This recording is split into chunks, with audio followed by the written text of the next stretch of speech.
amashyi menshi dushimire Nyagasani. Umwana witwa Brave aburanye na mama we ari hano kuri altare aza kumureba. Hari n'umuntu wataga telefone gato y'umushoferi nawe yaza kuri altare akagatora. Turasaba abanyamutekano umwana witwa Brave yambaye agashati ka karokaro gafite amaboko ajya ku mweru, inkweto z'umukara n'ikabutura ya tiyayi. Turasaba abanyamutekano bose, abajoke, abasaveri n'abanyamutekano bo mu ngoro ko bihutira kugaruka hano tukanura amaturo n'ibikoresho byakoreshejwe.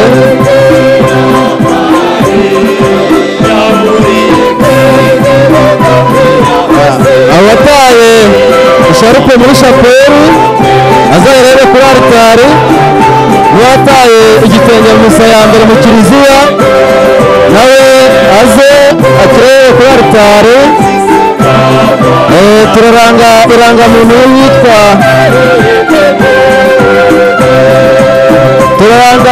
irangamuntu yitwa Munyeshema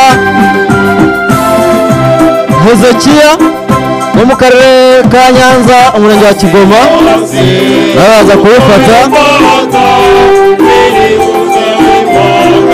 Abanyamutekano babanguke kuko bakeneye kuri altare. Hari umubyeyi witwa Yarangwayire Oranse, abana bazanye bamuze baze kumureba mu marembo asohoka mu ngoro yerekeza ku Shoyezu Nyirimpuhwe, naho ahagaze baze kumureba ngo ahava bamubonye. N'umuntu wataye rinete z'umukara nawe aze kuzifata.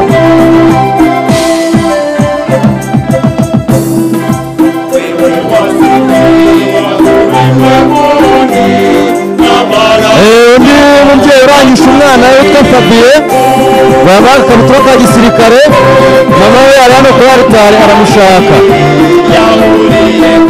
Turaranga irangamuntu yitwa Munyeshema Hezekiya wo mu karere ka Nyanza umurenge wa Kigoma.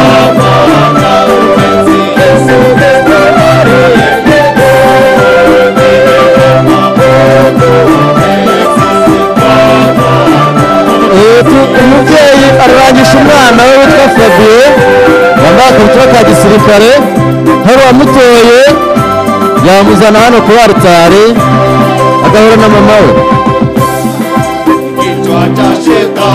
Turaranga irangamuntu yitwa Munyeshema Hezekiya karere ka Nyanza umurenge wa Kigoma, hari umuzaza kuwutwara akamushyikiriza. Wataye umutaka uzingwa mbere n'umukara nyuma n'ubururu, igifuniko cy'umukara nawe aze awurebe. Twongera kwibutsa abanyamutekano bose n'abadufashe mu guturisha,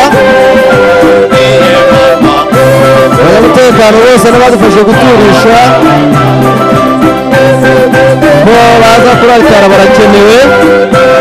Ari abajoke, abasaveri n'abanyamutekano bo mu ngoro barakenewe hano kuri altare.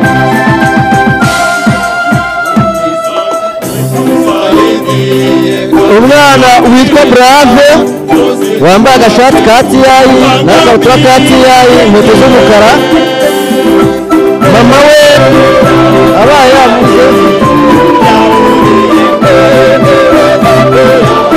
mama we aza gutora hano kuri altare. Umwana witwa Brave wambaye agashati ka tiyayi, agakabutura ka tiyayi n'inkweto z'umukara.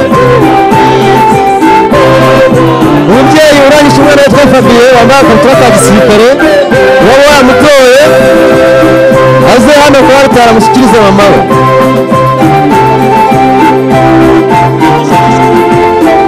Umuntu wataye isharupe y'umweru ufite amabara y'ubururu atagaragara neza nawe aze kuri altare arayibona. Abanyamutekano bo mu ngoro, abajoke, abasaveri barakenewe kuri altare.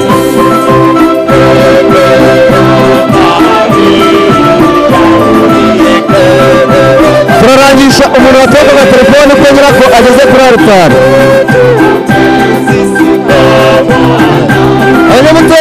Abanyamutekano mubanguke.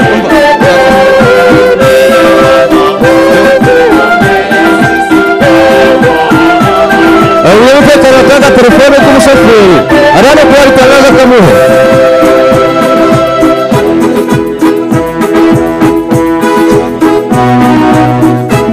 Abanyamutekano abajoke n'abasaza badufashije guturisha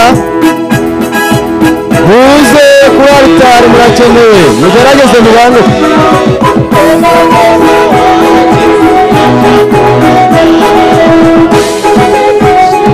Turasaba abanyamutekano abajoke abasaveri ko baza hano imbere bakadutwaza ni hano kuri aritari. Hari undi wataye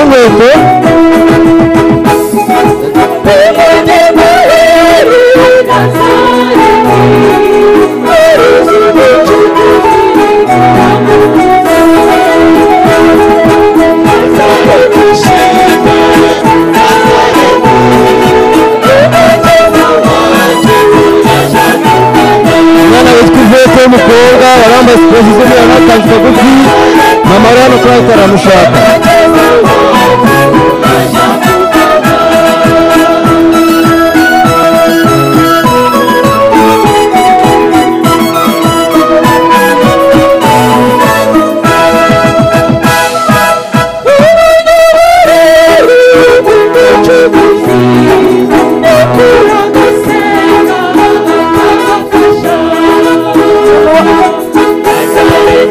Umuntu witwa Marie Claire wataye ibyangombwa uwabitoragura yaza akabigeza hano kuri aritari. Turaganira na Munutse Musabyimana Jacques yatangiwe mu karere ka Ruhango umurenge wa Ruhango. Yumvise amuzi cyangwa nawe abyumva yaza akayifata.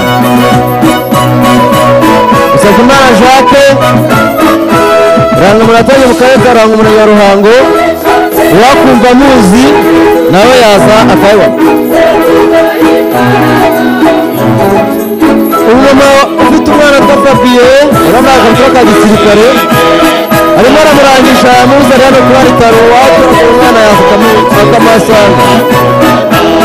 Mama wari kuri aritari.